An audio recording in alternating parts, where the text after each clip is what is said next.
கிறிஸ்து இயேசுவுக்குள் அன்பானவர்களே, இயேசுவின் ஆசீர்வாத ஊழியங்களின் மூலம் அன்பின் வாழ்த்துக்கள். இந்த தொடர் உபவாச தியானத்துல கொலோசியருக்கு எழுதின நிருபம் 2வது அதிகாரம் 10வது வசனத்தின் மையத்துல இருந்து அவருக்குள் நீங்கள் பரிபூரணமாய் இருக்கிறீர்கள் என்கின்ற தலைப்பின் கீழே இருந்து ஒவ்வொரு நாளும் தேவனால பரிபூரணமாக்கப்பட்டவர்களையும் தேவனுடைய பரிபூரணத்தையும் குறித்து பார்த்து வருகிறோம். நேற்றைய தினத்தினுடைய தொடர்ச்சியாக பரிபூரணமான நன்மைகளை குறித்து தியானித்து வருகிறோம். இந்த நாளிலும் தியானத்திற்கென்று யாக்கோபு எழுதின நிருபம் 1ஆம் அதிகாரம் 17வது வசனம். நன்மையான எந்த ஈவும் பூரணமான எந்த வரமும் பரத்திலிருந்து உண்டாகி ஜோதிகளின் பிதாவின் இடத்திலிருந்து இறங்கி வருகிறது. அவரிடத்தில் யாதொரு மாறுதலும் யாதொரு வேற்றுமையின் நிழலும் இல்லை. யாக்கோபு இங்க தேவனுடைய பரிபூரணத்துல ஒன்றை என்ன சொல்லுகிறார்னா, அவர் யாவருக்கும் இப்படி செய்கிறவர். ஒருவனுக்கு ஒரு விதமாகவும் மற்றொருவனுக்கு மற்றொரு விதமாகவும் செய்கிறவர் அல்ல. ஒரு கண்ணுல வெண்ணையும் ஒரு கண்ணுல சுண்ணாம்பு வைக்கிற ஒரு தேவன் அல்ல. நீங்க யாவரும் பரிபூரணம் அடைய வேண்டும் என்று விரும்புகிறவர் மாத்திரமல்ல, அவர் பரிபூரண நன்மையை யாவருக்கும் தருகிறார். அவருடைய அந்த தயாள குணத்தை குறித்து இயேசு கிறிஸ்து உபதேசிக்கும் போது கூட சொல்றாரு. மத்தேயு எழுதின சுவிசேஷ புஸ்தகத்தினுடைய 7வது அதிகாரத்தினுடைய 11வது வசனம் சொல்லுகிறது.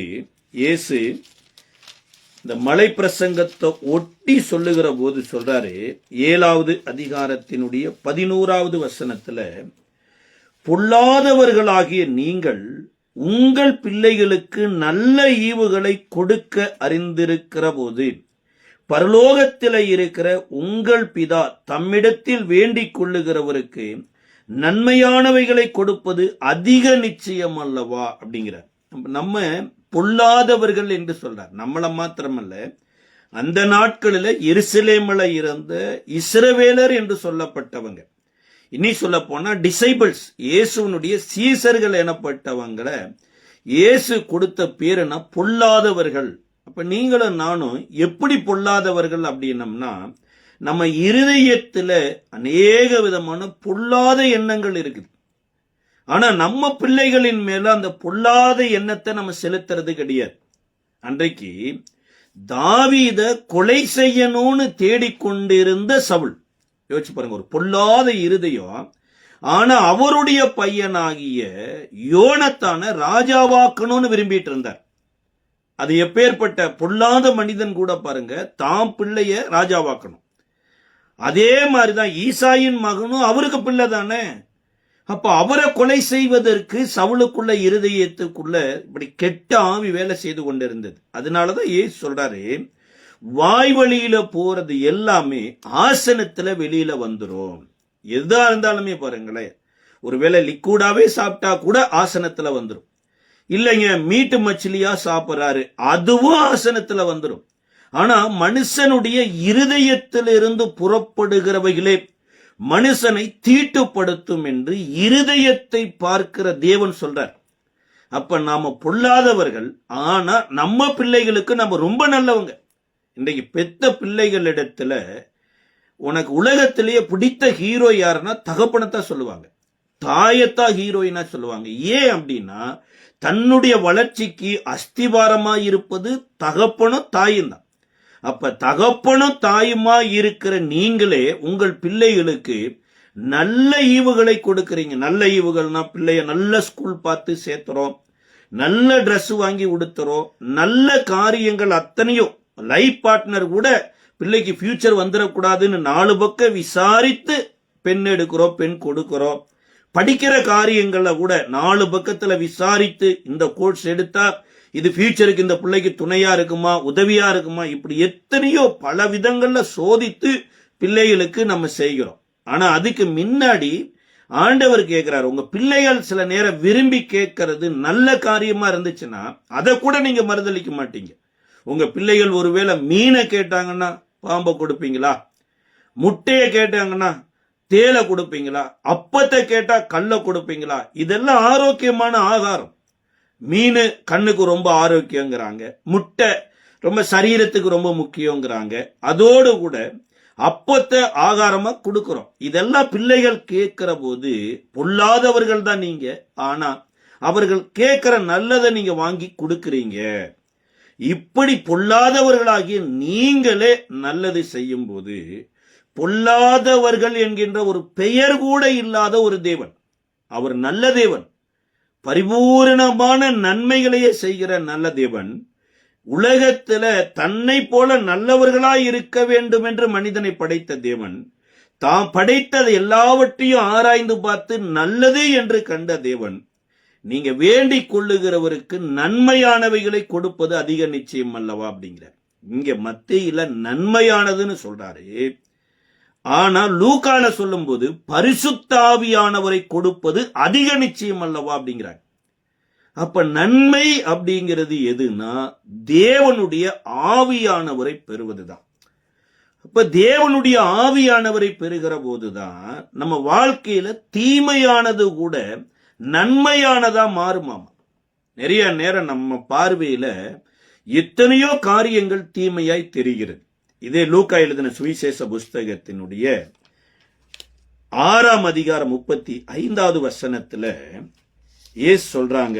6ஆம் அதிகாரம் 35வது வசனத்துல, உங்கள் சத்துருக்களை சிநேகியுங்கள், நன்மை செய்யுங்கள், கைமாறு கருதாமல் கடன் கொடுங்கள், அப்பொழுது உங்கள் பலன் மிகுதியாயிருக்கும், உன்னதமானவருக்கு நீங்கள் பிள்ளைகளாயிருப்பீர்கள், அவர் நன்றி அல்லாதவர்களுக்கும் துரோகிகளுக்கும் நன்மை செய்கிறார். இது எப்படி என்னால செய்ய முடியும்? அவர் கடவுள் சார், அவர் கடவுள் அப்படி செய்வாரு, நாம எப்படி செய்ய முடியும்? அவர் என்ன சொல்றாரு, நீ அவரை கடவுளா பார்த்தீங்கன்னா செய்ய வேண்டாம், இல்ல அவருடைய பிள்ளை நானு, அவர் எனக்கு பிதா அப்படின்னா கட்டாயம் இதை உன்னால செய்ய முடியும். எப்படி செய்ய முடியும்னா, அப்பா பிதாவே என்று கூப்பிடுகிற புத்திர சுவிகாரத்தின் ஆவி வந்த உடனேயே அப்பாவினுடைய கேரக்டர் பிள்ளைக்கும் வரும். அப்ப இதை உன்னால செய்வதற்கு இயேசு முதல்ல எப்படி நீ செய்ய முடியும்னா மாற முடியும்னா பரிசுத்த ஆவியை பெற்றாத்தாங்க, அந்த நன்மையான ஆவியானவரை பெற்றாத்தான். சத்துருவா சில பேர் தெரிய மாட்டாங்க, அவங்க நமக்கு நன்மை செய்தாங்கன்னு தெரியும். அன்றைக்கு கூட யோசேப்பு தன்னுடைய 10 சகோதரர்களையும் எகிப்து தேசத்திற்கு வந்தபோது அவங்க தகப்பனார் மரித்து விடுகிறாரு. அப்ப அவங்க எல்லாம் கலங்கி நிக்கிறாங்க, இனி வாழ்க்கை என்னாக போதோ, அப்பா இருக்கிற வரைக்கும் யோசேப்பு நம்மளை பத்திரமா பார்த்துக்கிட்டாரு, ஆனா அப்பா இறந்து போனதுக்கு அப்புறம் மறுபடியும் நம்மளை கொடுமையா நடத்துவாரோ என்று கலங்கி இருந்த போது யோசேப்பு அங்க சொல்றாரு.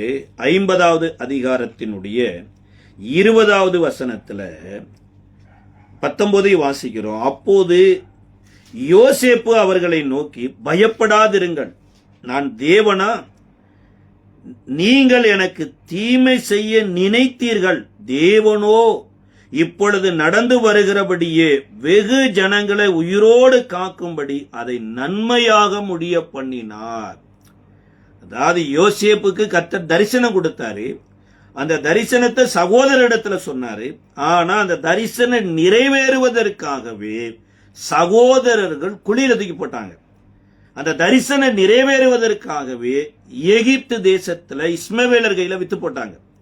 தரிசனம் நிறைவேறுவதற்காகவே யோசேப்பினுடைய வாழ்க்கையில உலகத்தாருக்கு நடக்காத எல்லா அநியாயமும் நடந்ததுங்க. எல்லா அநியாயமும் நடந்தது. செய்யாத குற்றத்தை அவர் மேல சுமத்தி ஒரு பெண்ணை மானபங்கப்படுத்தினாரு என்று சொல்லி அவர் மேல கேச போட்டு சிறைச்சாலையிலையும் உடை போட்டாங்க.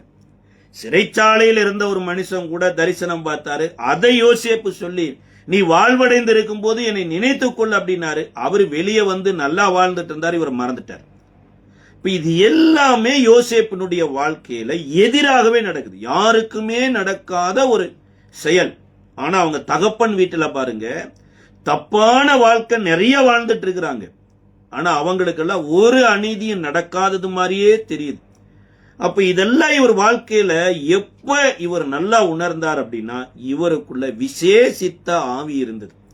அதாவது பரிசுத்த ஆவியானவர் எனப்பட்ட நன்மையானவர் இவருக்குள்ள இருந்ததுனால அவருக்குள்ள எல்லாம் பார்க்க ஓ தேவன் இப்பேற்பட்ட அற்புதமான வாழ்க்கைக்கு என்னை ஆயத்தப்படுத்துவதற்கு இவர்களையெல்லாம் எதிரியா மாத்தினாரா என்பதை பின்னாட்கள்ல புரிந்து கொண்டார். அதே மாதிரிதான் இன்றைக்கு நீங்களும் நானும் நன்மையை பெறுவதற்கு கர்த்தர் நம்மளை எதிர்பார்க்கிறார். இதை கூட ஒரு இடத்துல எபிரேயருக்கு எழுதின நிருபத்தினுடைய 11வது அதிகாரத்தினுடைய 40வது வசனத்துல எத்தனையோ விசுவாச பட்டியல்ல தேவன் சொல்லிட்டு வரார். ஆபிரகாமினுடைய விசுவாசம், ஈசாக்கினுடைய விசுவாசம், மோசேனுடைய விசுவாசம், அவங்களுடைய பெற்றோருடைய விசுவாசம், ஏனோக்கோட விசுவாசம், இது எல்லாம் சொல்லிக்கிட்டே வந்தவர் ஒரு இடத்துல அப்படியே எல்லாத்தையும் ஆஃப் பண்ணி வைக்கிறார். ஆஃப் பண்ணி வச்சுட்டு ஒரு வார்த்தை சொல்றாரு. 40வது வசனம் யாத்திராகமோ எபிரேயருக்கு எழுதின நிருபம் 11வது அதிகாரம் 40வது வசனத்துல அவர்கள் நம்மை அல்லாமல் பூரணராகாதபடிக்கு விசேஷித்த நன்மையானதொன்றை தேவன் நமக்கென்று முன்னதாக நியமித்து இருந்தார். சாரி, இவங்கள் எல்லாமே பூரணர் ஆகலையாமா. யாரு பூரணர் ஆகல? யோசேப்பு பூரணர் ஆகல, ஆபிரகாம் பூரணர் ஆகல. இந்த லிஸ்ட்ல வருகிற எல்லோருமே அதுக்கு எங்க பூரணர் ஆகிறார் அப்படின்னா நம்மை அல்லாமல் அவர்கள் பூரணர் ஆகாதபடிக்கு விசேஷமான ஒன்றை தேவன் முன்னமே நியமித்தார். சார், இவங்களெல்லாம் நட்சத்திரங்கள் மாதிரி தான். யார்? ஆபிரகாமார்களா, ஈசாக், எல்லாமே நட்சத்திரங்கள் மாதிரி. ஆனா இந்த நட்சத்திரம் எப்ப பூரணமாகும்னா பேக்ரவுண்ட் டார்க்னஸ் ஒன்னு வரணும். அந்த இருள் எனப்பட்டது பின்னாடி வருகிற போதுதான் இந்த நட்சத்திரமே வெளியிலேயே தெரியும். அதே போல இருளின் அதிகாரத்தில் இருந்தோம், சாபத்தின் பிடியில் இருந்தோம், காணியாட்சிக்கு புறம்பா இருந்தோம். இப்ப இருளில் இருக்கிற ஜனங்கள் பெரிய வெளிச்சத்துக்குள்ள இயேசுவுக்குள்ள வரும். இப்ப வந்த உடனேயே இப்ப பேக்ரவுண்டில் அந்த நட்சத்திரம் வருகிற போது இந்த இருள் என்ன பண்ணுது? இருக்கிற நட்சத்திரத்தை எல்லாம் பிரகாசித்து காண்பிக்குது. அப்ப இயேசு எனப்பட்டவர் மூலமா நீங்களும் நானும் இருளில் இருந்து தேவனுடைய பிள்ளைகளா மாறுகிறோம். எபிரேய ஆக்கியோன் 12 சொல்றாரு, நீதிமான்களுடைய ஆவியின் இடத்திற்கு வருகிறோம், நன்மையானவைகளை பேசுகிற இயேசுவின் ரத்தத்தின் இடத்திற்கு வருகிறோம். இப்படி நம்ம பேக்ரவுண்டா வரும்போது இப்ப ஆபிரகாம் எல்லாம் ஹைலைட்ல வர்றார், தாவீதெல்லாம் ஹைலைட்ல வர்றார். இனி சொல்லப்பட்ட இந்த பட்டியல்ல வர்ற எல்லாருமே ஹைலைட்ல வர்றாங்க. இப்ப இந்த ஹைலைட் ஆக்குனது நட்சத்திரம் ஹைலைட் ஆகலைங்க, அதனுடைய பேக்ரவுண்டா இருக்கிற டார்க்னஸ், இருள் தான் அதை பிரகாசிப்பிக்க பண்ணினது. அப்ப அந்த பரிபூரணமான இருள்ல ஏதோ ஒண்ணு நடந்திருக்குது. அந்த பரிபூரணமான இருளை குறித்து நம்ம தியானிக்கிற போது நம்ம பார்க்க இருக்கிறோம். பட் என்ன வேதம் சொல்லுகிறதுன்னா, இவர்கள் பூரணர் ஆகிறதற்கு கர்த்தர் நம்மளை தூக்கிட்டு வந்தாரு பாருங்க. பிறப்பிலேயே இருள இருந்த நம்மளை தூக்கிட்டு வந்தாராமா. அப்ப தேவன் எப்படியெல்லாம் நன்மை செய்கிறான்னு பிராமிஸ் பண்ணியிருக்கிறாரோ அது நிறைவேறுவதற்கு சில நேரம் நம்ம வாழ்க்கையில இருள் எனப்பட்டது அப்படியே சூழ்ந்து வரும். யாக்கோபு கூட கர்த்தர் சொல்றாரு, நான் உனக்கு தரிசனமான இடத்திற்கு நீ புறப்பட்டு போய் நீ பலிபீடம் கட்டு அப்படின்னு சொல்ற. அதன் அடிப்படையில யாக்கோபு புறப்பட்டு வர்றார். புறப்பட்டு வருகிற போது தேவன் சொல்லிதான் புறப்பட்டு வராருங்க. ஆனா இப்ப யாக்கோபுக்கு தெரியாமலே 2 மிகப்பெரிய எதிரிகள் எழும்புறாங்க. இந்த 2 மிகப்பெரிய எதிரிகள் யாருன்னா இவரை நன்கு அறிந்தவர்கள். ஒன்று அவருடைய மாமனார், அவர் மிகப்பெரிய எதிரியா எழும்பி வரார். இரண்டாவது அவருடைய ஓன் பிரதர். இதுதான் பாருங்க, ஒரு இருளுக்குள் பிரவேசிக்கிற ஒரு வாழ்க்கை. அவர் வீட்டில தான் இருந்தாரு, அவர் வீட்டில தான் சாப்பிட்டாரு. சொல்ல போனா இந்த யாக்கோபின் நிமித்தமா தான் லாபானே ஒரு நல்ல நிலையை அடைஞ்சார். வசதி வந்தது எல்லாமே லாபானுக்கு யாக்கோபின் மேல தேவன் வைத்த கிருபையினாலதான். ஆனா இப்ப என்ன ஆயிட்டு, இந்த லாபானே யாக்கோபை அழிக்கிறதுக்கு பட்டயத்தோட புறப்பட்டு வர்றார். இப்படி பட்டயத்தோடு வருகிறார் என்று யாக்கோபுக்கு தெரியவே தெரியாது. ஆனா கர்த்தர் அந்த ராத்திரியில லாபானுக்கு தரிசனமாகி யாக்கோபோடு நன்மையானதை மாத்திரம் பேசு என்று கடிந்து கொண்டாராம். இதை குறித்து லாபானை சாட்சி கொடுக்கிறாரு. 24வது வசனம் 31வது அதிகாரத்தில், அன்று ராத்திரி தேவன் சீரியா தேசத்தானாகிய லாபானுக்கு சொப்பனத்தில் தோன்றி, நீ யாக்கோபோடே நன்மையே அன்றி தீமை ஒன்றும் பேசாதபடி எச்சரிக்கையாயிரு. சரி, இப்படி வருவாருன்னு யாக்கோபுக்கே தெரியாது. ஆனா யாக்கோபு இங்க ஜெபம் பண்ணினாரா, ஆண்டவரே எனக்கு தெரியாம இப்படி தீமையா எங்க மாமனார் வராரு என்று யாக்கோபு ஜெபம் பண்ணாரானா? ஜெபம் பண்ணல.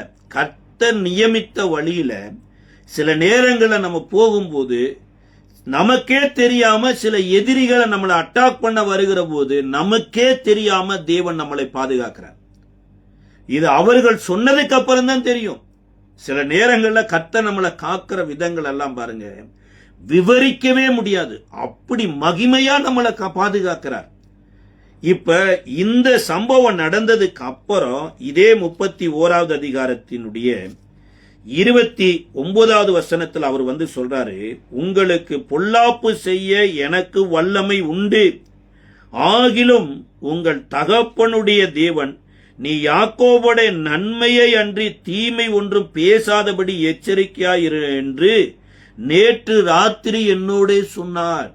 என்கிட்ட வெப்பன் இருக்குது சொல்றாரு. உன்னை அழிச்சு அட்ரஸே இல்லாம பண்ணி என் பிள்ளைக ஆடு மாடு கழுத குதிரை எல்லாத்தையும் தூக்கிட்டு போயிட என்னால முடியும், அவ்வளவு வல்லமைகள் இருந்தது. ஆனா அப்படி செய்யாதபடி வல்லமையவே கண்ட்ரோல் பண்ணினவர் யாருன்னா உன் தகப்பனுடைய தேவன், பிதாக்களுடைய தேவன் அப்படிங்கிற. அப்ப தேவன் எப்படி பாதுகாத்திருக்கிறார் பாருங்க. இது ஒன்று. இன்னொன்னு, இந்த யாக்கோபு பல வருடங்களுக்கு முன்பாக தன் சகோதரனாகிய ஏசாவை ஏமாத்திட்டு வந்துட்டார். ஏசா என்கின்ற ஒரு பெயர்ல இவங்க தகப்பனாரிடத்துல போய் ஏசாவுக்கு வரக்கூடிய ஆசீர்வாதத்தை எல்லாம் திருடளவாய் போய் வாங்கிட்டு வந்த உடனேயே இந்த ஏசா அன்றைக்கு என்ன தீர்மானிச்சாருன்னா, தகப்பனார் என்னைக்கு மரிக்கிறாரோ அன்றைக்கு அவருக்கு கல்லறைக்கு பக்கத்திலேயே சகோதரனையாகிய யாக்கோபுக்கு கல்லறை கட்டணும்னு தீர்மானிச்சிட்டார்.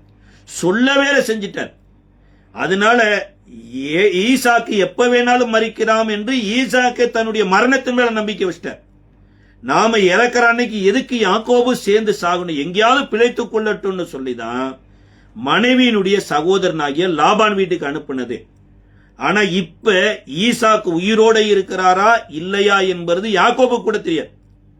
ஆனாலுமே என்ன பண்றாரு, புறப்பட்டு வருகிற போது எப்படியாவது எதையாவது கொடுத்து சகோதரனை நம்ம சமாதானப்படுத்தீரலா என்று சொல்லி தன்னிடத்தில் இருக்கக்கூடிய ஆடு மாடு கழுத குதிரை இவைகளை எல்லாம் போய் லஞ்சமா ஏசாவுக்கு கொடுத்து எப்படியாவது அவர் நம்ம மேல மனம் இறங்கிடுவார்னு கொடுத்து அனுப்புனா, இவர் கொடுத்து அனுப்பதை காட்டிலும் ஏராளம் தாராளமா ஏசாவின் இடத்துல இருக்குது. இப்ப இதுவரைக்கும் அமைதியாய் இருந்த ஏசா இப்ப யாக்கோபு வருகிறானா என்று கேள்விப்பட்டு 400 பேரோடு பட்டயத்தோடு புறப்பட்டு வர்றார். அப்ப இது சொல்லாம இருந்திருந்தா கூட அவர் மாத்திரத்தை போய் மீட் பண்ணிருக்கலாம். இது வெளியே தெரிஞ்சதுனால பிரச்சனை அதிகமாகுது. ஒரு ஆளு எதிர்த்த போதே ஊரை விட்டு ஓடி வந்த யாக்கோபு இப்ப 400 பேரோடு வருகிற போது இவரிடத்துல அந்த நாட்கள்ல இருந்தது மொத்தம் 66 பேர் தான். வேலையாட்கள் அந்த சொல்லி ஒரு எப்படியோ ஒரு 100-120 பேருக்குள்ள இருக்கலாம் பாருங்க. 400 பேர் பட்டயத்தோடு வர்றாங்க. இவங்களா கரவலாடுகள் செனையாடுகளோட கூட புறப்பட்டு போயிட்டு இருக்கிறாங்க. இவங்க பிள்ளைகளா ஒவ்வொருத்தரும் ஒவ்வொரு மாதிரி. அப்பேற்பட்ட பிள்ளைகளோடு வருகிற போது யாக்கோபு தீர்மானம் பண்ணிட்டார், முடிய போது நம்மளுடைய வாழ்க்கை சரித்திரம், நம்ம வாழ்க்கை சரித்திரம் மாத்திரமல்ல நம்முடைய ஜெனரேஷனே முடிய போகுது.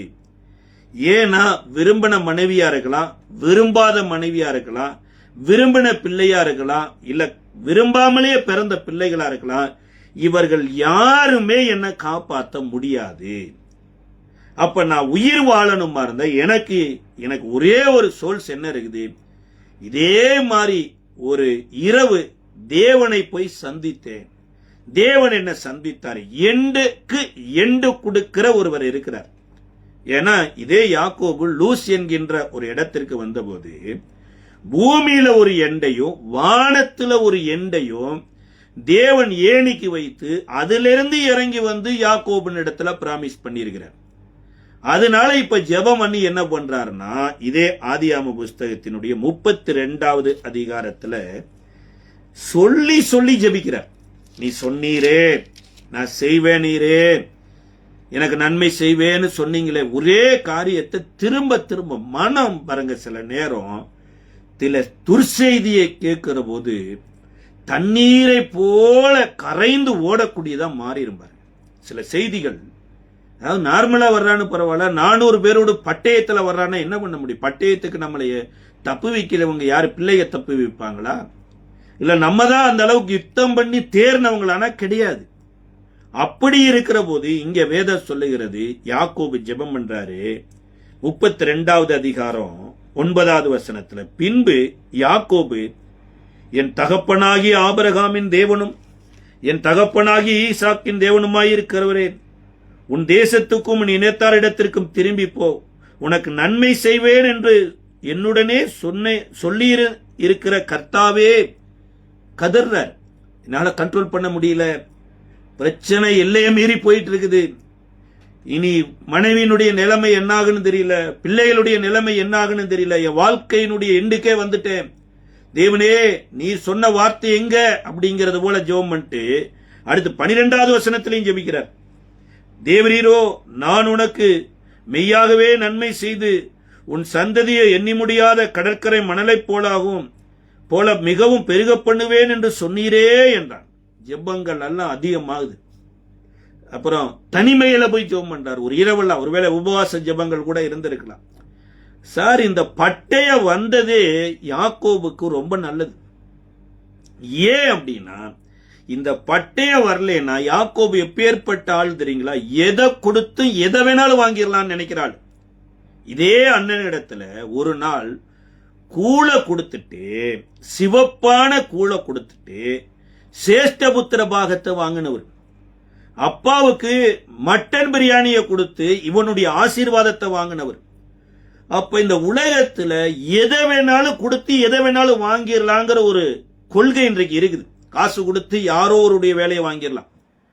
கடந்த நாட்கள்ல கூட எத்தனையோ விடைத்தாள்கள் பணத்தை கொடுத்து மிஸ் ஆயிருச்சுன்னு சொல்லி பேசப்பட்டது. அப்ப இன்றைக்கு எதையோ கொடுத்து வாங்கிடலான்னு நினைக்கிற பொல்லாத ஒரு உலகத்துல நீங்களும் நானும் வாழ்ந்துட்டு இருக்கிறோம். இந்த யாக்கோபு இப்படி கொடுத்து ஏசாத வாங்கி வந்து கட்டி அணைச்சிருந்தார்னா யாக்கோபாகவே வாழ்ந்து யாக்கோபாகவே செத்திருப்பார். ஆனா ஆண்டவர் முடிவு பண்ணினது என்னன்னா, பெரிய நன்மைனா யாக்கோபை கொல்லணும். யாக்கோபை ஒன்னே இயற்கையாகவே அவங்க அண்ணன் கொல்லணும், இல்லையா யாக்கோபினுடைய தலையெழுத்த மாறுறதுக்கு அவன் தேவனால கொல்லப்படணும். இந்த தீர்மானத்தின்படி வந்ததுனாலதான் இப்ப இருதயம் கரைந்து ஒரு இரவெல்லாம் யாப்போக்கு என்கின்ற ஆற்றை கடந்து தேவனோடு போராடுற போது, இரவெல்லாம் தேவன் அவரோடு போராடுகிற போது உன் பேர் என்ன எல்லாம் கேட்ட போது யாக்கோபை அங்க கொன்னுறாரு தேவன். வேதம் அதைத்தான் சொல்லுது. யாக்கோபு மரித்து இஸ்ரேல் உயிர்ப்பிக்கப்படுறார்.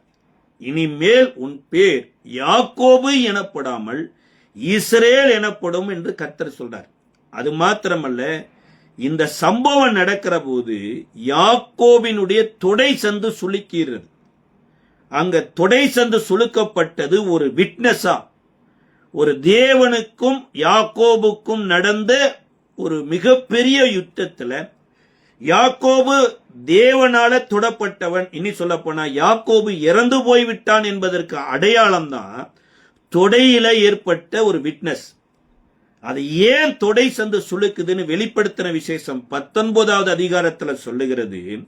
கர்த்தாதி கர்த்தா ராஜாதி ராஜா என்னும் நாமம் அவருடைய வஸ்திரத்திலும் அவருடைய தொடையிலும் எழுதப்பட்டிருக்குதாமாங்க. அப்ப கர்த்தர் அங்க என்ன ஒரு பேரை கொடுக்கிறார்னா, இனி உன் பேர் யாக்கோபு எனப்படாமல் இஸ்ரேல் எனப்படும் அப்படின்னார். இஸ்ரேல் அப்படின்னா தேவனுடைய பிரபு அப்படின்னு அர்த்தம். அப்ப யாக்கோபை கொலை செய்ய வந்த பட்டயத்துக்கு வேலையே இல்லை. ஏன் அப்படின்னா வேதம் சொல்லுகிறது யாக்கோபே ஆல்ரெடி மரித்து இன்னைக்கு இஸ்ரேல் ஆயிருக்கிறாரே. அப்ப நிறைய பட்டயங்கள் நமக்கு எதிராக வருகிற போது பட்டயத்திற்கு தேவன் எப்படி தப்புவிக்கிறார் என்கின்றத பரிபூரணமான பட்டயத்துல நம்ம பார்க்க இருக்கிறோம். பட் இங்க மறாவது நாள் தேவனுடைய பிரபுவை இந்த ஏசா கெட்டி அணைத்து முத்தம் கொடுக்கிறார். 2 பேரும் குடியிருக்கிறதற்கு அந்த பூமி கொள்ளாததா இருந்ததாமா, மிகப்பெரிய ஒரு சமாதானம். அப்ப இந்த சமாதானம் வருவதற்கு காரணமா இருந்தது என்னன்னா எதிராக வந்த சில காரியங்கள் தான். ஒருவேளை இன்றைக்கு உங்கள் வாழ்க்கையிலோ என்னுடைய வாழ்க்கையிலோ ஒரு மரணத்துக்கு ஏதுவான ஒரு போராட்டம் மாதிரி வரலாங்க. மரண இருள், டார்க்னஸ். அந்த இருள வித்தவுட் தேவன்ல போய் நம்ம ஏதாவது பண்ண நினைச்சோம்னா துன்மார்க்கர் இருளிலே மௌனமாவார்கள் மாதிரி மௌனம் ஆயிருவோம். ஆனா இருளிலும் உதவி செய்கிற ஒரு தேவன் இருக்கிறார். இந்த பூமியானது ஒழுங்கின்மையா இருந்தது, வெறுமையா இருந்தது, இருள் நிறைந்தது. இந்த இருளுக்குள்ள வெளிச்சம் உண்டாக கடவுது என்று சொன்ன ஒளியான தேவன், ஜோதிகளின் பிதாவாகிய தேவன், அவரோடு கூட நம்ம வாழ்க்கைய இந்த நாட்கள்ல இணைக்கிற போது விவரிக்க முடியாத நன்மைகள் நம்ம வாழ்க்கையில நடக்குங்க. இதுதான் யாக்கோபை இஸ்ரேலா கர்த்தர் மாற்றினதுக்கு அப்புறம் அங்க சொல்லப்பட்டிருக்குது. இந்த 12 பிள்ளைகளும் லைஃப் செட்டில் ஆகுறாங்க. இன்னி சொல்ல போனா இவர் மரிக்கிற போது இந்த 11 பிள்ளைகளையும் யோசேப்பின் கையில லைஃப செட்டில் பண்ணி கொடுத்துட்டு தான் நித்தியத்துக்குள்ள போனார். இன்றைக்கு நீங்களும் நானும் தேவனிடத்திலிருந்து பரிபூர்ணமான நன்மையை பெறுவதற்கு தேவன் இதை ஏற்படுத்தி வைத்திருக்கிறார். 2வது காரியம், கர்த்தர் சில நேரங்களில ஒருவேளை கர்த்தரை அறியாத மக்களா இருந்தா கூடங்க நன்மை செய்கிறவர்களுக்கு கர்த்தர் நன்மையை தருகிறார். அப்ப எப்பேற்பட்ட நன்மை செய்தாங்க, எப்பேற்பட்ட நன்மைகளை பெற்றாங்கன்னு இதே யாத்ராம புஸ்தகத்தினுடைய 1வது அதிகாரத்தினுடைய 20வது வசனத்தையும் 21வது வசனத்திலும், இது நிமித்தம் தேவன் மருத்துவச்சிகளுக்கு நன்மை செய்தார், ஜனங்கள் பெருகி மிகுதியும் பலுத்து போனார்கள், மருத்துவச்சிகள் தேவனுக்கு பயந்ததினால் அவர்களுடைய குடும்பங்கள் தலைக்கும்படி செய்தார். இங்க வேதம் சொல்லுது பாருங்க, டாக்டர்ஸ், நர்ஸ், மெடிக்கல் டிபார்ட்மெண்ட்ல இருக்கிறவங்களை கர்த்தர் ஆசீர்வதிக்கிறார். எப்படியெல்லாம் ஆசீர்வதிக்கிறார்னா அவர்கள் குடும்பங்களை தலைக்கும்படி செய்தாராமா, 2வது நன்மையும் செய்தாராமா. சரி, இவங்களுக்கு இப்படி செய்வதற்கு இவங்க என்ன பண்ணினாங்க அப்படின்னா, அந்த நாட்கள்ல பார்வோன் ஒரு புதிதாக ஒரு சட்டத்தை இயற்றினார். என்ன சட்டம் இயற்றினார்னா, இஸ்ரேல்ல பிறக்கிற ஆண் குழந்தைகளை எல்லாம் ஏதோ ஒரு இன்ஜெக்ஷனை போட்டு அல்லது ஏதோ ஒரு மருந்து மாத்திரையை கொடுத்து கொலை செய்யணும். யோசிச்சு பாருங்க, அது வரைக்கும் அந்த மாதிரி சட்டம் இல்லை. இந்த மருத்துவச்சிகள் இது பல நாள் எக்ஸ்பீரியன்ஸ் ஆன மருத்துவச்சிகள். இந்த மருந்து மற்ற மனிதனுக்கு வாழ வைக்கிறதுக்கு கொடுக்கிறதே தவிர சாகடிக்கிறதுக்காக இல்லை. இன்னைக்கு போலியோ தடுப்பூசி போடப்படுது, கொரோனா தடுப்பூசி போடப்பட்டது. இது எல்லாம் தடுப்புக்காக போடப்பட்டதே தவிர சாகிறதுக்காக யாருமே போடல. இப்படி பல நாட்கள் நன்மை செய்த இந்த மருத்துவச்சிகளை திடீர்னு ஒரு சட்டம் இயற்றி இஸ்ரேல்ல பிறக்கிற ஆண் பிள்ளைகளை எல்லாம் ஊசி போட்டு கொன்னுரு, மாத்திரை கொடுத்து கொன்னுரு அப்படின்னு ஒரு சட்டம் இயற்றின போது, ஒருவேளை அரசாங்கமே தங்கள் தொழிலுக்கு துரோகம் பண்ண செஞ்சா கூட இந்த மருத்துவச்சிகள் துரோகம் செய்யல.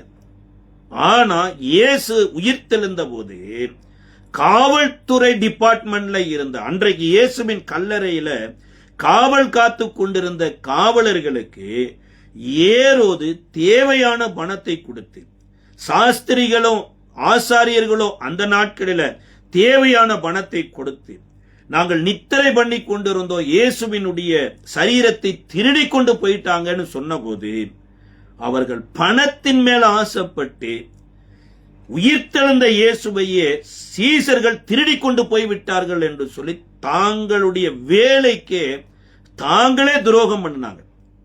அப்ப இன்றைக்கு கடவுள் எத்தனையோ பேருக்கு கிடைக்காத ஒரு ஆப்பர்ச்சுனிட்டி நமக்கு வேலையை கொடுக்கிறார். இந்த வேலை நம்ம பார்க்கிற வேலைகள் எல்லாம் எத்தனையோ பேர் பார்க்க பிரயாசப்பட்டாங்க, ஆனா அவங்களுக்கு கிடைக்காம போயிடுச்சு. எத்தனையோ பேர் இந்த வேலைக்காக எத்தனையோ காரியங்கள் செய்து பார்த்தாங்க, வேலை கிடைக்கல. ஆனா கிருபையாய் கர்த்தர் இந்த வேலையை கொடுத்திருக்கிறார். எந்த வேலையா இருக்கலாம், ஒருவேளை ஆசிரியர் வேலையா இருக்கலாம், அல்லது மருத்துவ வேலையா இருக்கலாம், அல்லது வேற வாகன ஓட்டி வேலையா இருக்கலாம், வேற எந்த வேலையா இருந்தாலுமேங்க தேவன் தான் நமக்கு கிருபையினால இதை கற்றுக்கொள்றதுக்கு உதவி செய்தார். செய்கிற வேலைக்கு எந்த மனிதன் துரோகம் பண்றானோ அவனுடைய குடும்பம் தலைக்காது. அவங்களுக்கு கர்த்தர் நன்மை செய்ய மாட்டார். அந்த குடும்பத்தின் மேல தீமை தான் வரும் பாருங்க.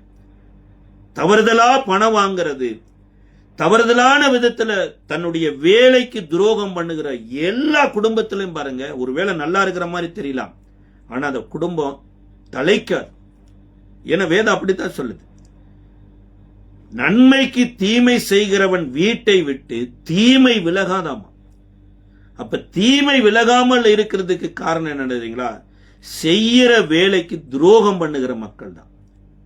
அன்றைக்கு ஒரு ஆசாரிய ஊழியத்தையே கிருபையினால ஆரோனின் சந்ததிக்கு கொடுத்தார். ஆனா ஏலியும் ஏலியின் பிள்ளைகளும் வேத ஒழுங்கின்படி செய்யாததுனால என்ன நடந்தது பாருங்க. அந்த ஏலியினுடைய மரணத்தோடு ஏலியினுடைய பிள்ளையினுடைய மரணமும் வந்துருச்சு. ஒரே வீட்டில் 2 பேர் மறிக்கிறாங்க, அப்பாவும் மறிக்கிறாரு, தாத்தாவும் மறிக்கிறாரு. அன்றைக்கு கர்ப்பவதியா இருந்த ஒரு பெண்மணிக்கு டெலிவரி ஆயிடுச்சு. யோசிச்சு பாருங்க, ஒரு ஆணே இல்லாம ஒரு ஜெனரேஷன் உண்டாகுது. இதுதான் பாருங்க தலைக்காமல் போகிறது. அந்த பிள்ளை கூட காணிக்கைக்காக ஆசாரிய வேலை செஞ்சானாமா. அப்ப இன்றைக்கு அரசு பணியிலையா இருக்கலாம், பிரைவேட் பணியிலா இருக்கும், பண ஆசையில வேலை செய்யற குடும்பத்துல பாருங்க ஒரு நல்ல இடத்தை அடைய முடியாது. ஒருவேளை அவங்க பிள்ளைகள் தவறுதலா போயிருவாங்க. இல்லையா ஆண் அரசு பணியில வேலை செய்து அந்த பணியை சரியா செய்யலனா அவங்க மனைவி தவறுதலா போயிருவாங்க. மனைவி அந்த மாதிரி அரசு பணியில இருந்து அவங்க உண்மையா செய்யலனா அவங்க கணவன் தவறுதலா போயிருவாங்க. குடும்பம் சீர்கெட்டு போவதற்கு காரணமா போயிடும், நன்மை இல்லாம போயிருங்க. கர்த்தர் சொல்றாரு, மருத்துவச்சிகளுக்கு கர்த்தர் தயவு உண்டு பண்ணினாருமா, அவங்களை தலைக்கும்படி செய்தாராமா. இந்த நாட்களில எதுக்கு துரோகம் பண்றோமோ இல்லையோங்க, கர்த்தர் நம்மளை நம்பி கொடுத்த வேலையை உண்மையும் உத்தமமா செய்யணும். இன்றைக்கு உண்மையும் உத்தமமா செய்யாததுனால எத்தனையோ விபத்துகள்ல சிக்கப்படுறாங்க, எத்தனையோ சீரழிவுகளுக்குள்ள போறாங்க. காரணம் என்ன தெரியுங்களா? வேலையில உண்மை இல்லாததுனாலதான். ஆனா வேதம் சொல்லுகிறது, இந்த டாக்டர்ஸ் இந்த நர்ஸ் தங்கள் வேலையில உண்மையில இருந்ததுனால தேவன் அந்த குடும்பத்தை தலைக்க பண்ணி இருக்கிறார். அப்ப இன்றைக்கு நீங்களும் நானும் நன்மை செய்யணும். ஒருவேளை மற்றவங்க தீமை செய்ய சொன்னா கூட நம்ம செய்யக்கூடாது. அன்றைக்கு எரேமியா தீர்க்கதரிசி தான் ரேகாப் என்பவனுடைய வீட்டை போய் ஒரு ஆலயத்துல ஒரு முக்கியமான அறையில கூட்டிட்டு போய் திராட்சரசம் ஊத்தி குடிங்கப்பான்னு சொல்றாரு. நம்மளா இருந்தா என்ன பண்ணிருப்போம்? ஒரு தீர்க்கதரிசி, அதுவும் தேவனுடைய தீர்க்கதரிசி திராட்சரசத்தை ஊத்தி குடிப்பான்னா அவங்க சொல்றாங்க, எங்க அப்பாவாகிய யோனதாப் எங்களுக்கு சொல்லியிருக்கிறாரு திராட்சரசம் குடிக்க கூடாதுன்னு. அவங்க அப்பா சொன்னதவே கேட்கிற பிள்ளைகளுக்கு தேவ சமூகத்துல வருவதற்கு தேவன் இடம் கொடுத்திருப்பார்னா, வானத்தையும் பூமியை உண்டாக்கிய கர்த்தரை நம்ம பிதாவா கொண்டிருக்கிறோம். நம்ம வேலையில நம்ம உண்மை உத்தமமா இருந்தா தேவ அவர் சமூகத்துல பரிபூர்ணமா வாழ வைப்பாருங்க. அப்ப நம்மளுடைய வாழ்க்கையில தேவன் எதை எதிர்பார்க்கிறார்னா வேலையில உண்மையை எதிர்பார்க்கிறாராமா. ஆனா சில பேருக்கு தேவன் தயை பாராட்டாதங்கிறாரு. அவங்களுக்கு கனவுல கூட நன்மை செஞ்சிடாது. அவங்களுக்கு கனவுல கூட நீ நன்மை செஞ்சினா கட்டாயம் நீ தேவனுடைய எதிரியா மாறிடுவேங்கிறார். இப்ப யாருக்கு நன்மை செய்யக்கூடாது அப்படின்னு ஆண்டவர் சொல்றாருன்னா, உபாகம புஸ்தகம் 23வது அதிகாரத்தினுடைய 23ஆம் அதிகாரம் 6வது வசனத்தையும் 7வது வசனத்தையும், நீ உன் ஆயுள் நாளளவும் ஒரு காலம் அவர்கள் சமாதானத்தையும் நன்மையும் தேடாதே, ஏதோமியனையும் அருவருப்பாயாக, அவன் உன் சகோதரன் எகிப்தியனை அருவருக்காயாக, அவன் தேசத்தில் பரதேசியாயிருந்தாய், ஏதோமியரையும் அருவருக்காயாக உன் சகோதரன் அப்படிங்கிற, ஏன்னா ஏசாவினுடைய ஜெனரேஷன்ல வந்தவங்க. அடுத்து எகிப்தியனையும் அருவருக்காத, ஏன் அப்படின்னா அவங்க உன்னை வேலை வாங்கினாலும் கூட உன்னை போஷிச்சாங்க, அந்த ஊர்ல நீ அங்க இருந்த, அதனால அவங்கள அருவருக்காயாக. ஆனா இங்க ஒருத்தனை சொல்றாரு, இவனை நீயே கனவுல கூட அவனுக்கு நல்லது செய்யணும்னு நினைக்காது. அப்படி அவன் யாரு சார், ஏன் செய்ய வேண்டாம் அப்படின்னா மோவாபியரை குறித்து சொல்லப்பட்டிருக்கு. அதாவது இந்த மோவாபியர் செஞ்ச வேலை என்னன்னா, நேரடியா இவங்களை அட்டாக் பண்ணிருக்கலாம், அல்லது நேரடியா இவங்களோட கூட என்ன பண்ணிருக்கலாம்னா பேச்சுவார்த்தை நடத்தி இருக்கலாம். அப்படி இல்லாம இவங்களுக்கே தெரியாம பிழையாம் எனப்பட்ட ஒரு மனுஷனை போய் சந்திச்சு, பிழையாம் எனப்பட்ட மனுஷனுக்கு கூலி பொருத்தி இந்த ஜனங்களை சபிக்கும்படியாய் நூதனமாய் பின்னாடி வேலை செஞ்சானாம். கர்த்தருக்கு பிடித்த காரியம் என்னன்னா, ஒண்ணு உன் பேர்ல பிரச்சனையா நேரடியா போய் பேசு, இந்த மொட்டை கடுதாசி போட்டு வேலை செய்யறது, அல்லது மற்றவனை ஏவி விட்டு ஒருத்தனை அட்டாக் பண்றது, இது எல்லாமே தேவன் அருவருக்கிற காரியம். அவங்க குடும்பத்துல நல்லதே நடக்காது. பாருங்க, இன்னைக்கு எத்தனையோ குடும்பங்கள் கெட்டு சீரழியறதுக்கு காரணமே அவங்க நேரடியா செயல்படாம வேற ஏதோ ஒரு மனிதனை வெப்பனா பயன்படுத்தி அந்த மனிதன் மூலமா இந்த குடும்பத்தின் மேல அட்டாக் பண்றது. அப்ப இதுக்கு காரணம் என்ன தெரியுங்களா? இந்த பிழையாம் எந்தெந்த இடத்துல எல்லாம் இஸ்ரவேலை சபிக்கணும்னு நினைச்சாரு, ஆனா கர்த்தர் ஆசீர்வாதத்தை கொடுத்துட்டார். கடைசியா இவர்களை அழிப்பதற்கு வேற வழியே தெரியல. கடைசியா அந்த பிழையாம் பாலாக் ராஜாவின் இடத்துல சொன்னா, இவங்க கொஞ்சம் பெண்கள் விஷயத்துல கொஞ்சம் வீக்கான ஆளு, அதனால மோவாப்பில் இருக்கக்கூடிய அழகான ஸ்திரீகளை எல்லாம் இஸ்ரவேலின் பாளையத்துக்குள்ள அனுப்பிச்சு விடு. அவன் இச்சையில விழுந்து தேவ துரோகியா மாறிடுவான், தேவனே அவன் அழிச்சிருவாரு, நம்ம அழிக்க வேண்டாம்னு ஒரு நூதனமா சொல்லிட்டு போயிட்டார். அப்ப கொடுத்த கூலிக்கு சரியா அந்த ஆளு செஞ்சுட்டு போனதுனால எத்தனையோ இஸ்ரவேலர் இந்த வேசித்தனத்துல செத்தாங்களாமா. இதை குறித்து 1 கொரிந்தியரின் புஸ்தகத்தினுடைய 10வது அதிகாரத்துல 10வது அதிகாரம் 6-7 வசனங்களில் பவுல் எழுதும்போது எழுதுறாரு. 6-7-8 வாசிக்கிறோம். ஜனங்கள் புசிக்கவும் குடிக்கவும் உட்கார்ந்து விளையாட எழுந்தார்கள் என்று எழுதியிருக்கிறபடி அவர்களில் சிலர் விக்கிரக ஆராதனைக்காரர் ஆனது போல நீங்களும் ஆகாதிருங்கள். அவர்களில் சிலர் வேசித்தனம் பண்ணி ஒரே நாளில் 23,000 பேர் விழுந்து போனார்கள். அதுபோல நாமும் வேசித்தனம் பண்ணாதிருப்போமாக. இங்க வேசித்தனத்துல எத்தனை ஆயிரம் பேர் விழுந்தாங்கன்னா 23,000 பேர் ஒரே நாள்ல செத்ததுக்கு காரணம் யாருன்னா இந்த மோவாப்பிய ராஜாவாகிய பாலாக்கு தான். அதனால ஒரே நாள் இத்தனை பேர் எதுல விழுந்து செத்தாங்கன்னா வேசித்தனத்துல விழுந்து செத்தாங்க. அப்ப தேவன் எதை அருவருக்கிறாரோ இல்லையோங்க, வேசித்தனத்தையும் விபச்சாரத்தையும் அருவருக்கிறார். அது நடப்பதற்கு காரணமா இருந்தது இந்த மோவாப்பியர் தான். ஏன்னா இவன் உருவானவனே அதுலதான் உருவானான். இந்த லோத்துவினுடைய பிள்ளைகளால உருவானவர்கள் தான் அம்மோனியரும் மோவாப்பியரும். அப்ப இந்த லோத்து எப்படி தப்பான வழியில குழந்தையை பெற்றுக் கொள்வதற்கு பிள்ளைகள் காரணமா இருந்தாங்களோ, அதே போல இஸ்ரவேலர் வேசித்தனம் பண்ணுவதற்கு காரணமா இருந்ததுனால அவங்களுக்கு ஒரு நன்மை கூட நடக்கணும்னு நினைக்காதன்ட்டார். இப்ப இதனாலதான் அந்த நாட்களில மோவாப்பியரை இஸ்ரவேலர் அருவருத்தாங்களாமா. ஆனாலும் அதுலயும் ஒரு பெண்ணை பரிசுத்தமாக்கி தேவன் இஸ்ரேலுக்கு கொண்டு அந்த சந்ததியில தாவீது கூட வருகிறார். அப்ப எதை நம்ம ஒருவேளை தேவன் நமக்கு நல்லதே செய்யக்கூடாதுன்னு முடிவு எடுக்கிறாருன்னு வைங்கள, எப்ப எடுப்பார்னா நாம பக்க வளைவுல போய் சகோதரனுக்கு எதிர்த்து ஃபைட் பண்ண முடியாம வேற யாராவது மூலமா நம்ம காரியத்தை அரங்கேற்ற நினைச்சோம்னா தேவனிடத்திலிருந்து ஒரு நன்மையும் வரவே வராதுங்க. ஒருவேளை இந்த நாட்கள் அப்படி கீது இருந்தோம்னா கூட ஆண்டவர் சமூகத்துல ஒப்பு கொடுத்து, ஆண்டவரே என்னுடைய அக்கிரமம், என்னுடைய பாவம் இன்றைக்கு நீர் என் சத்தத்தை கேட்க முடியாத நிலைமையில இருக்குது, எனக்கு தேவனுடைய பிள்ளைகள் நன்மை செய்ய முடியாத நிலைமையில இருக்குது, என்னுடைய பாவ அக்கிரமத்தையெல்லாம் நீ சிலுவையில ஏற்றுக்கொள்ளுன்னு நம்ம ஜெபம் பண்ணணும்னா கட்டாயம் நம்முடைய மீறுதல் நிமித்தமா அவர் காயப்படுறாரு, நம்முடைய அக்கிரமத்து நிமித்தமா அவர் தண்டனை வருகிறது, அவருடைய தண்டனையின் மூலமா நம்ம சமாதானத்தின் நன்மையும் பெறுவோம். இதைத்தான் வேதம் சொல்லுகிறது. அதே போல இன்றைக்கு நீங்களும் நானும் நல்லா வாழணும் அப்படின்னா முதலாவது நம்மளுடைய எண்ணங்களும் சிந்தனைகளும் நல்லா இருக்கணுங்க. நீதிமொழிகள் 14வது அதிகாரத்தினுடைய 22வது வசனம் சொல்லுகிறது.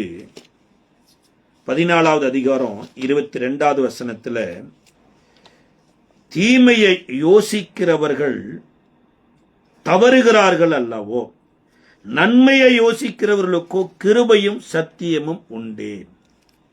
அதாவது நன்மையே நம்மளால யோசிக்க முடியலையே, எப்படி நன்மையை யோசிக்கிறது?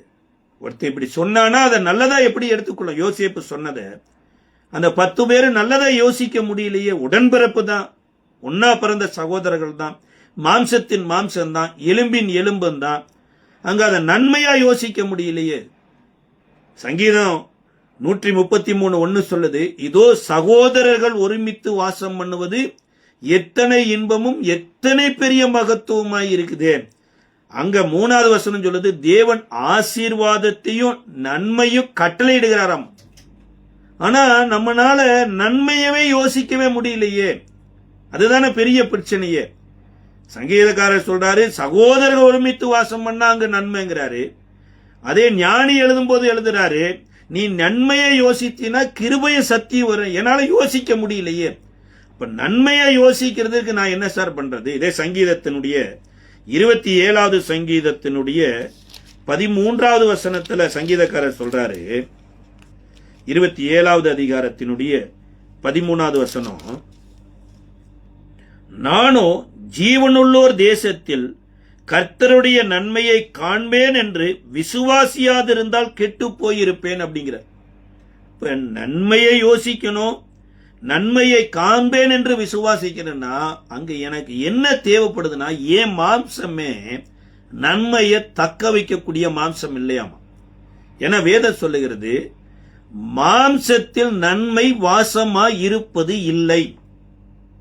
என மாம்சம் எனப்பட்டது எப்படி கன்வெர்ட் ஆயிருக்குது அப்படின்னா, இன்றைக்கு ஏவாள் நன்மை தீமை அறியத்தக்க விருட்சத்தின் கனியை புசித்து தன்னுடைய கணவனுக்கும் கொடுத்தாங்களோ, அங்க நன்மையோடு கூட தீமையும் உள்ள வந்திருக்குது. சில நேரம் நன்மையா யோசிக்கிறேன், சில நேரம் தீமையா யோசிக்கிறேன். அப்ப நன்மையே யோசிக்கணும் இருந்தா ஒருத்தரை நான் காப்பி பண்ணணும் பாருங்க. அப்போஸ்தல நடவடிக்கையின் புஸ்தகத்தினுடைய 10வது அதிகாரம் 38வது வசனம் சொல்லுகிறது, இயேசுவானவர் பரிசுத்த ஆவியில நிறைந்திருந்ததுனாலதான் அவர் நன்மை செய்கிறவராகவே சுற்றித் திரிந்தார் அப்படிங்கிறார். 10 அப்போஸ்தல நடவடிக்கையின் புஸ்தகம் 10வது அதிகாரத்தினுடைய 38வது வசனத்துல, நசரேனாகிய இயேசுவை தேவன் பரிசுத்த ஆவியினாலும் வல்லமையினாலும் அபிஷேகம் பண்ணினார். தேவன் அவருடனே கூட நன்மை செய்கிறவராய் சுற்றித் திரிந்தார். இங்க வேதம் சொல்லுகிறது, இயேசு என்றைக்கோ ஒரு நாள் நன்மை செய்யலைங்க. சில பேருக்கு பாருங்க, பிறந்த நாள் வந்துருச்சா, இந்த பிறந்த நாளை நினைவு கூறும்படி ஏழை எளிய மக்களுக்கு ஏதாவது சாப்பாடு செய்யலாங்க. அல்லது திருமண நாள் வந்துருச்சா, இந்த ஏழை எளிய மக்களுக்கு ஏதாவது ஒண்ணு. ஆனா இயேசு அப்படி இல்லைங்க. அவர் உயிரை வாழ்ந்த நாட்கள் அத்தனையும் நன்மை செய்தாராம். அதுல மிக 3.5 வருட காலத்திலையும் வேதாகமத்துல மீறி போனா 3.5 மணி நேரம் அவர் செஞ்ச காரியத்தை தான் எழுதியிருக்கு. வேதாகமத்தை நல்லா கூட்டி பார்த்தோம்னா இந்த 4 சுவிசேஷ புஸ்தகமுமே இயேசு இந்த உலகத்துல ஊழியர் செய்த 3.5 மணி நேர பணியத்தான் எழுதியிருக்கு. யோவான் எழுதும்போது எழுதுறாரு, அவர் செய்த ஒவ்வொன்றையும் எழுதணுமா இருந்தா உலகமே கொள்ளாது, பேப்பரே பத்தாது, அவ்வளவு காரியம். காலையில 6 மணியில இருந்து இரவு 12 மணி வரைக்கும் அவர் என்னென்ன செஞ்சாருன்னு ஒரு சுவிசேஷ புஸ்தகத்திலேயே எழுதி முடிச்சிட முடியாது. இது கிட்டத்தட்ட இது 3.5 மணி நேர காரியங்கள் தான் எழுதி இருக்குது. அப்ப எவ்வளவு நன்மைகள் எல்லாம் செய்திருக்கிறாருன்னா அதெல்லாம் விவரிக்கவே முடியாத அளவுக்கு நன்மை செய்திருக்கிறார். இவரை நன்மை செய்ய வைத்ததனுடைய பின்னணி என்ன எழுதி இருக்குதுன்னா, தேவன் அவரை பரிசுத்த ஆவியினாலும் வல்லமையினாலும் நிரப்பினார். அவர் தேவாவியிலேயே நிறைந்து இருந்ததுனால அவர் செய்த அத்தனையும் நல்லதா இருந்தது, அவர் பார்த்த அத்தனையும் நல்லதா இருந்தது, அவர் யோசித்த அத்தனையும் நல்லதா இருந்தது. அப்ப இன்றைக்கு நீங்களும் நானும் நல்லதையே செய்கிறவங்களா ஆகணுமா இருந்தா முதல்ல இயேசு சொல்லி கொடுத்தாரு பாருங்க, நன்மையானவைகளை தருவது அதிக நிச்சயம் அல்லவா என்கின்ற பரிசுத்த ஆவியானவருடைய அபிஷேகத்தை பெறணுங்க. இந்த பரிசுத்த ஆவியானவருடைய அபிஷேகம் வர வர வர ஆவியினாலே மாம்சத்தின் கிரியைகளை அழிக்க அழிக்க அழிக்க யோசிக்கிறது, பேசுறது, பார்க்கிறது, இனி எல்லாமே நல்லதா தெரியும் பாருங்க. ஆனா அந்த நாட்கள்ல ஆலயத்துல இருந்தும் ஆசாரியர்கள் பரிசுத்த ஆவியை பெறாததுனால இயேசு பேசினதையும் அவங்களால புரிந்து கொள்ள முடியல, அவங்களாலையும் நல்லது செய்ய முடியல. அப்ப இன்றைக்கு நீங்களும் நானும் நல்லதே செய்து கொண்டு இருக்கணும், நன்மையே செய்து கொண்டு இருக்கணும் அப்படி என்று ஆண்டவர் எதிர்பார்க்கிறாரு. அதை செய்யணுமா தான் முதல்ல நல்லது செய்யணும்னு நினைக்கிறத விட்டு போட்டு நல்ல அபிஷேகத்துல நிறையணும், ஆண்டவரே ஆவியானவர் என்ன வழி நடத்தணும்னு கேட்கணும் பாருங்க. அப்படி கேட்கிற போதுதான் வேதம் சொல்லுகிறது, தேவன் செய்கிற நன்மைகளை நினைக்க நினைக்க மகிழ்ச்சி வருங்க. நமக்கு மாத்திரம் மகிழ்ச்சி கிடையாது. வேதம் சொல்லுகிறது, தேவாலயம் கட்டி முடித்தாயிற்று, தேவன் மகிமையாய் ஆலயத்தில் இறங்க ஆரம்பிச்சிட்டார். ஆசாரியர்கள் கூட உட்பிரவேசிக்க கூடாதபடி தேவனுடைய மகிமை ஆலயத்தை நிரம்புது. இப்ப ஆலயத்தை சுற்றிலே இருக்கிற மக்கள் இந்த மகிமையை பார்த்துட்டு இருந்ததுக்கு அப்புறம் சாலமோன் சொல்றார், இந்த ஆராதனை எல்லாம் முடிந்து வீட்டிற்கு போங்க என்று சொன்ன அந்த காலத்துல என்ன நடந்ததுன்னு 1 ராஜாக்களின் புஸ்தகத்தினுடைய 8வது அதிகாரத்தினுடைய 6வது வசனமும், நாளாகமோ 7ஆம் அதிகாரம் 10வது வசனத்திலையும் சொல்றாரு. 2 நாளாகமோ 7ஆம் அதிகாரம் 10வது வசனத்திலையும், 7ஆம் மாதம் 23ஆம் தேதி தங்கள் தங்கள் கூடாரங்களுக்கு போக ஜனங்களுக்கு விடை கொடுத்தான். கர்த்தர் தாவீதுக்கும் சாலமோனுக்கும் தமது ஜனமாகிய இஸ்ரவேலுக்கும் செய்த நன்மைக்காக சந்தோஷமும் மகிழ்ச்சியுமாய் போனார்கள். இன்னைக்கு சர்ச்சைக்கு வந்தவங்க அப்படியே வீட்டுக்கு போறாங்களா? இல்ல, தாவீதை கர்த்தர் நமக்கு ஏற்படுத்தினதற்காய் ஸ்தோத்திரம், தாவீதுக்கு ஒரு நல்ல குமாரனாகிய சாலமோனை கொடுத்ததற்காய் ஸ்தோத்திரம், இவர்களுடைய கீழே நாம இருக்கிறோமே என்று சொல்லி அவர்களுக்காய் ஸ்தோத்திரம் என்று சொல்லிட்டு போனாங்களா? அப்ப என்ன நடந்ததுன்னா, தாவீதுக்கு ஆவியினாலே கொடுக்கப்பட்ட தேவாலயத்தினுடைய பிளானிங், அதற்காக தாவீது சம்பாதித்து சவதரித்து வைத்த தேவாலயத்தினுடைய பொக்கிஷங்கள், இதை வைத்து தேவாலயம் கட்டப்பட்ட போது 1000 ஆடுகள் பலி செலுத்தப்பட்ட போது தேவனுடைய மகிமை ஆலயத்தை நிரப்பின மாத்திரத்துல ஜனங்கள் தேவனுடைய ஆவியினால வந்த மகிழ்ச்சியும் சந்தோஷத்தையும் அடைந்தாங்க. அப்ப இன்றைக்கு அந்த ஆலயத்தை காட்டிலும் மகிமையான ஆலயமாய் கர்த்தர் உங்களை என்னையும் தன்னுடைய சொந்த சரீரத்தில் கன்வெர்ட் பண்ணியிருக்கிறார். இதனாலதான் 1 கொரிந்தியர் 3வது அதிகாரம் 16-17 வசனத்துல பவுல் எழுதும்போது எழுதுறாரு, நீங்களே தேவனுடைய ஆலயம் என்றும் தேவனுடைய ஆவி உங்களில் வாசமாய் இருக்கிறது என்றும் நீங்கள் அறியாமல் இருக்கிறீர்களா? ஒருவன் தேவனுடைய ஆலயத்தை கெடுத்தால் அவனை தேவன் கெடுப்பார். தேவனுடைய ஆலயம் பரிசுத்தம் உள்ளது, நீங்களே அந்த ஆலயம் அப்படிங்கிறார். அப்ப இன்றைக்கு நீங்களும் நானும் பரிசுத்த ஆவியானவர் வாசம் பண்ணணுங்கிறது தான் தேவனுடைய திட்டம். அன்றைக்கு ஒரு கட்டிடத்துக்குள்ள இந்த மகிமை இறங்கின போது இவ்வளவு பெரிய ஒரு சந்தோஷம் இருந்துச்சுன்னா, கல்வாரி சிலுவையில தன் சொந்த சரீரமாகிய ஆலயத்தை அங்கங்கெல்லாம் பிக்கிறதற்கு ஒப்பு கொடுத்து, அந்த பிற்கப்பட்ட வெற்றிடத்துல நீங்களும் நானும் இணைக்கப்பட்டு, இந்த மகிமையின் ஆவியானவர் இறங்கக்கூடிய ஆலயமாய், பரிசுத்த ஆலயமாய் உங்களை என்னையும் தேவன் மாற்றி இருக்கிறார் பாருங்க. இந்த ஆலயத்துக்குள்ள ஆவியானவர் வருகிற போதுதான் அங்க தேவனுடைய ராஜ்யம் வருது. இதைத்தான் பவுல் எழுதும் போது எழுதுறாரு, தேவனுடைய ராஜ்யம் புசிப்பும் குடிப்பும் உள்ள பரிசுத்த ஆவியினால் உண்டாகிற சமாதானமும் மகிழ்ச்சியும் என்று சொல்லுகிறார். அப்ப பெரிய நன்மை என்னன்னா தெரியுங்களா, தாவீதுக்கு ஆவியில கொடுத்த பிளான சாலமோன் நிறைவேற்றின போது இஸ்ரவேல் இப்பேற்பட்ட வார்த்தையை சொல்லிட்டு வீட்டுக்கு போறாங்க. அதே மாதிரி நம்மளையும் நமக்கு கர்த்தர் கொடுத்திருக்கிற அபிஷேகத்தையும் நம்ம சுமந்து செல்லுகிற போது நம்ம மூலமா ஒரு சில இடங்கள்ல மகிழ்ச்சி உண்டாகுங்க. அன்றைக்கு பிலிப்பு பாருங்க, எத்தியோப்பியா மந்திரிக்கு இயேசுவை குறித்து சுவிசேஷத்தை குறித்து பிரசங்கித்த போது மந்திரிக்கு ஒரு மகிழ்ச்சி. ஞானஸ்தானம் கொடுத்து திரும்பி வருகிற போது வழியெல்லாம் சுவிசேஷத்தை சொல்லிட்டு வந்தாராம்மா. அப்போஸ்தலர் 8:8 சொல்லுது, அந்த பட்டணத்துக்கெல்லாம் மிகுந்த மகிழ்ச்சி உண்டாயிற்று. அப்ப இன்றைக்கு எதன் மூலமா தேவன் மகிழ்ச்சியை கொடுக்கிறாருன்னா, அவருடைய ஆவியின் நிறைவுல தான் கொடுக்கிறார். இந்த ஆவியின் நிறைவு இல்லைன்னா தாங்க நம்மளுடைய வாழ்க்கையில மகிழ்ச்சியே வராது. ஒரே ஒரு காரியம், பரிசுத்த ஆவி இல்லாம தேவனுடைய ராஜ்யத்தை பார்க்க முடியாது.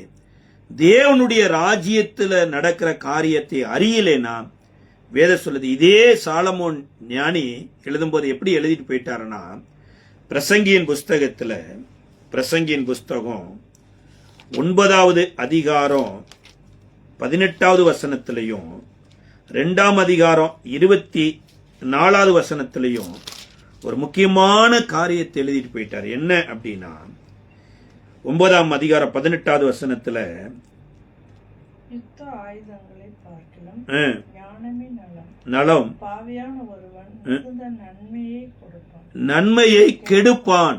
பாவியான ஒரு மனுஷன் நன்மையை கெடுத்துருவான்.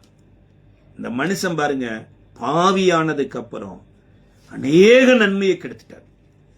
இந்த நன்மையை கெடுத்ததுனால அவங்க பிள்ளைகளும் அதே வழியில வந்து அந்த ராஜ்யத்தையே கெடுக்க பண்ணிட்டாங்க. ஆனா 2வது அதிகாரம் 24வது வசனத்துல எழுதுறாரு. 8வது அதிகாரம் 15வது வசனத்தையும் நம்ம வாசிச்சு அங்க வருவோம். ஆகையால் நான் களிப்பை புகழ்ந்தேன், புசிப்பதும் குடிப்பதும் மகிழ்வதே இல்லாமல் சூரியனுக்கு கீழே மனுஷனுக்கு வேறொரு நன்மையும் இல்லை. சூரியனுக்கு கீழே தேவன் அவனுக்கு தந்த இந்த ஜீவகாலத்தில் அதன் பிரயாசத்தினால் அவனுக்கு நிலைக்கும் பலன் இதுதான் போயிட்ட. எதை பார்த்தாருன்னா தெரியுங்களா, அந்த ஆவியை பெறாததுனால சூரியனுக்கு கீழே இருக்கிறதான் பார்த்தாரே தவிர சூரியனுக்கு மேல ஒண்ணு இருக்குதுங்கிறத பார்க்காமலே விட்டார். வெளிப்படுத்தின விசேஷத்துல யோவானுக்கு சூரியனும் சந்திரனும் இல்லாத ஒரு ஆலயமே இல்லாத ஒரு வெளிச்சத்தை தேவன் காண்பித்தார். ஆனா இந்த ஞானிதான், ராஜாவோட பிள்ளைதான், எதை பார்க்காம போயிட்டாருன்னா சூரியனுக்கு கீழே இருக்கிறத பார்த்தாரு. ஒரு நாள் சூரியனே இல்லாம போயிருங்கிறது தெரியல. இன்றைக்கு நீங்களும் நானும் இந்த சாலமோனை போலதான் சூரியனுக்கு கீழே இருக்கிற நன்மையை தான் பார்த்திருப்போம். அதனாலதான் சொல்லப்பட்ட ஒரு பாவி அநேக நன்மைகளை கெடுத்து விடுவான். இவரை மாதிரிதான் இன்றைக்கு நம்ம சூரியனுக்கு கீழே இருக்கிற காரியத்தை தேடிக்கொண்டே போனோம்னா புசிக்கிறோம், குடிக்கிறோம், நல்லா இருக்கிறோம். இது கர்த்தர் இல்லாதவனும் அந்த வாழ்க்கை வாழ்றான் சார். கர்த்தர் இல்லைன்னு மறுதளிக்கிறவங்களும் அந்த மாதிரி வாழ்க்கை வாழ்றாங்க. அதுக்கப்புறம் இதே ஞானி எழுதும்போது 3வது அதிகாரம் 12வது வசனத்துல எழுதுறாரு. 3ஆம் அதிகாரம் 12வது வசனத்துல, பிரசங்கி 3:12, மகிழ்ச்சியாய் இருப்பதும் உயிரோடு இருக்கையில் நன்மை செய்வதுமே அல்லாமல் வேறொரு நன்மையும் மனுஷனுக்கு இல்லை என்று அறிவேன். இதையும் சொல்லிட்டார். உயிரோடு இருக்கிற வரைக்கும் அவன் என்ன பண்ணணும்? நல்லா சாப்பிடணும். அடுத்து தன்னுடைய பிரயாசத்தின் பலனை அனுபவிக்கணும். இதை தவிர வேற ஒரு நன்மையும் இல்லைன்ட்டார். அப்ப இதை பின்பற்றினவங்களா எப்படி இருந்திருப்பாங்க? நல்லா வேலைக்கு போகணும், நல்லா வீடு கட்டணும், நல்லா வாகனம் வாங்கணும், நல்லா சம்பாதிக்கணும், நல்லா இருக்கணும் பிரதர். அது தவிர வேற நன்மையுமே இல்லை. அடுத்து 2வது அதிகாரத்தினுடைய 24வது வசனத்துல என்ன சொல்றாருன்னா, 2ஆம் அதிகாரம் 24ல, மனுஷன் புசித்து குடித்து தன் பிரயாசத்தின் பலனை அனுபவிப்பதை பார்க்கிலும் அவனுக்கு ஒரு நன்மையும் இல்லை, இதுவும் தேவனுடைய கரத்தில் வருகிறது என்று நான் கண்டேன் அப்படின்னு அதோட க்ளோஸ் பண்ணிட்டார். இன்றைக்கு எத்தனையோ பேர் சாலமோனுடைய நின்னுறாங்க. எத்தனையோ வாலிப பிள்ளைகள், வாலிப பையங்க, ஸ்கூல்ல படிக்கிற சிறு பிள்ளைகளுக்கு கூட பெற்றோர் எங்க கொண்டு நிறுத்திடுறாங்கன்னா, நீதிமொழிகளை நல்லா படி. ஏன்னா நீதிமொழிகள்ல 11 அதிகாரம் இருக்கு, 31 அதிகாரம் இருக்குது. இந்த 31 நாளும் 31 அதிகாரத்தை நீ படிச்சிட்டீனாலே போதும். அப்ப எந்த லெவல்ல நம்ம நின்னுருவோம்னா, சூரியனுக்கு கீழே இருக்கிற நன்மையோடைய வாழ்க்கை முடிஞ்சிடும். இப்ப நான் வீடு கட்டி, நான் வாகனம் வாங்கி, நான் ஆகாரம் உண்டு, நான் திருப்தியா இருக்கிறது தேவனுக்கு சித்தோன்னு ஒரு வாழ்க்கை வாழ்றேன்னு வச்சுங்களேன். இந்தியா தேசத்திற்கு மிஷினரிகள் வராம இப்படி வாழ்ந்திருப்பார்கள் என்றால், எனக்கு மனைவி, எனக்கு பிள்ளைகள், எனக்கு வீடு, எனக்கு வாகனம், எனக்கு போதுமானது எல்லாமே என் நாட்டில் இருக்குதுன்னு இருந்திருந்தார்கள் என்றால், இன்றைக்கு நம்ம கையில இருக்கிற அந்த வேதாகமம் நம்ம கைக்கு வந்திருக்காரு. வேதாகமம் நம்ம கைக்கு வராம இருந்திருந்தா நாம யாருக்கு கைக்கு கீழே வேப்ப மரத்துல புலி இருக்குது, வேப்ப மரத்துல பேய் இருக்குது, ஆலமரத்துல பேய் இருக்குது. நீ இந்த தலைமுறையில நீ மனுஷனா பிறந்தது போன தலைமுறையில புண்ணியம் பண்ணினது, இந்த தலைமுறையில புண்ணியம் பண்ணலன்னா நீ அடுத்த தலைமுறையில நாயா நரியா பிறப்ப என்கின்ற மனித கற்பனைகளை எல்லாம் நம்ம வாழ்க்கைக்கு அஸ்திபாரமா மாத்திருப்போம். அங்கிருந்து அசுத்தாவி வருது, இங்கிருந்து அசுத்தாவி வருது, அமாவாசையில பேயாடுது, பௌர்ணமியில பேயாடுதுன்னு மனித கற்பனைகளை எல்லாம் தேவனுடைய வாக்கா மாத்தி நன்மையான ஈவையும் பூரணமான வரத்தையும் தேடாமலே போயிருப்பங்க. ஒரு பூரணத்தை குறித்து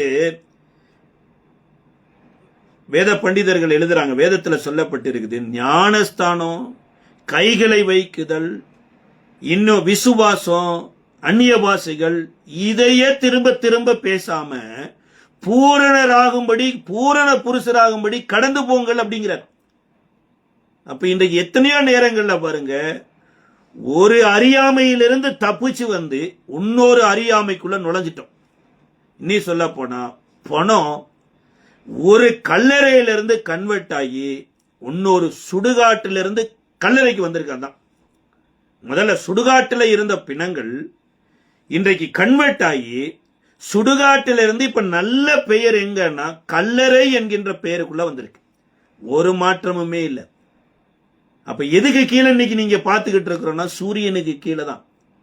ஆனா இயேசு சூரியனுக்கு மேல கொஞ்சம் பாருங்கிறார். ஸ்தேவான் கூட எல்லாரும் அவர் மேல கல்லெறிகிற போது இந்த நன்மையை பெற்றுட்டு, இந்த நன்மையில நிறைந்து, பரிசுத்த ஆவியில நிறைந்து வானம் திறந்திருக்கிறதாகவும் இயேசுவானவர் எழுந்து நிற்கிறதாகவும் கண்டார். அங்க சூரியனை பார்த்தன்னு சொல்லல, சூரியனே இல்லாத இடத்துல உலகின் ஒளியாகிய இயேசு தெரிஞ்சார் பாருங்க. அன்பினால அங்கதான் ஒரு வார்த்தை சொல்லி ஜெபம் பண்ணாரு, பிதாவே இவர்களுக்கு மன்னியுனர்.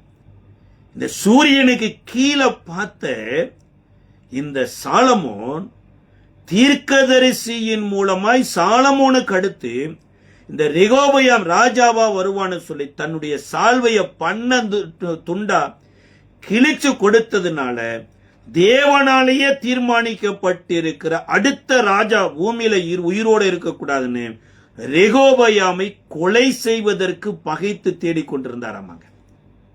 ராஜாவோட பிள்ளைதான், கர்த்தராலே எனக்கு ஒரு நல்ல இருதயம் வேணும்னு கேட்ட பிள்ளைதான். ஆனா முடிவு பாருங்களேன், தேவன் தீர்மானித்த மனிதனையே கொலை செய்கிற நிலைமைக்கு சாலமோன் போயிட்டார்.